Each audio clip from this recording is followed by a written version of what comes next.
If you're leaving the room for ambiguity when sort of explaining your reasoning, the HiPPO is going to fill in the dots for you. Hi everyone, and welcome to this edition of Getting to the Why.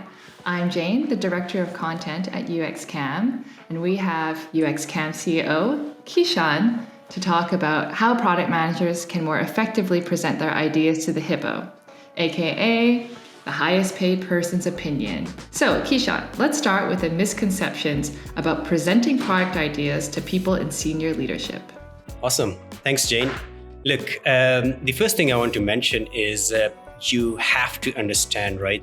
Executives, they don't want you to rewrite the product roadmap or just to drive you crazy, right? A supportive leader facilitates the conversation to understand upfront how is this impacting the customer and the business. So let's get started with the first step. Invite allies. More often than not, a good CEO will look to the opinions of their technical experts before making any conclusion. So if you are a product manager and you're about to present your idea to the CEO, invite cross-functional domain expert to the meeting whom you've already got the buy-in from. Okay, so I'm curious, asking for a friend. Who are your allies at UXCam? First and foremost, my co-founder and CTO, Sylvanus, who is this super mega analytical nerd. Also my VP of customer success, because I think pretty much everything you do as a business, it's absolutely crucial to think about it from a customer perspective. And also my VP of marketing, because he really understands how to sort of package all of these things together in a digestible format. Cool. Not offended I'm not on that list, but we can move on. What's the next tip? The other one I would say is like make the meeting as early in the day or the week as possible. A supportive CEO doesn't want to waste your time just as much as you don't want to waste theirs. So having these interviews early in the day or the week as possible, that way pretty much both of you have a very fresh and clear mindset for this decision-making process. Well, I'm not a product manager, but I would be curious, when is actually the best time to set up a meeting with you? Secret, but I would say it's, I personally prefer Tuesdays before lunch. I mean, I think Mondays is obviously full of meetings, right? And sort of having it early in the week, it also allows and enables me to sort of hash it out fully and make sure that these are executed by the end of the week. Tuesdays before lunch. I'm going to add that to my calendar. Best time to talk to Kishan. Exactly. Next tip, I would say, make the decision-making process as easy as possible.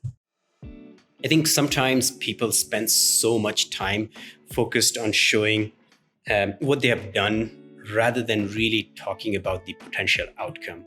So if you're leaving the room for ambiguity when sort of explaining your reasoning, the HiPPO is going to fill in the dots for you. If you're presenting something that needs approval, give it an option. Is it A and B or C?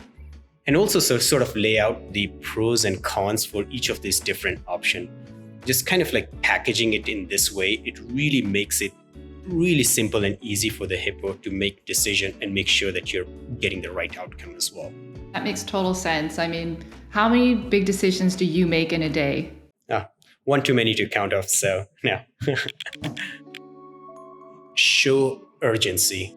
As a product manager, you have to be able to articulate why does this change needs to happen right now, right?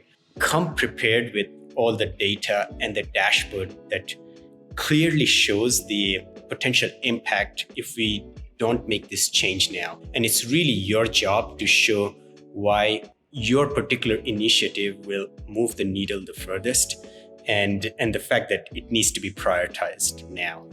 So you need to bring the FOMO metrics. Exactly. So the first one I would say is customer satisfaction, what the customers are talking about your product and company, what's the NPS. Second one, very, very important, the top line revenue growth. The third one, gross margin. Fourth one, CAC, the customer acquisition cost. And the fifth one, LTV, lifetime value over the CAC ratio. So I think if you keep these 5 metrics in mind, you should be a little bit more prepared than you were yesterday for the meeting with the HiPPO. Awesome. Thanks, Kishan, for the insights. And we'll see you guys on the next edition of Getting to the Why. And if you haven't already, please read Kishan's blog, Getting to the Why, on LinkedIn. And the link's in the description below.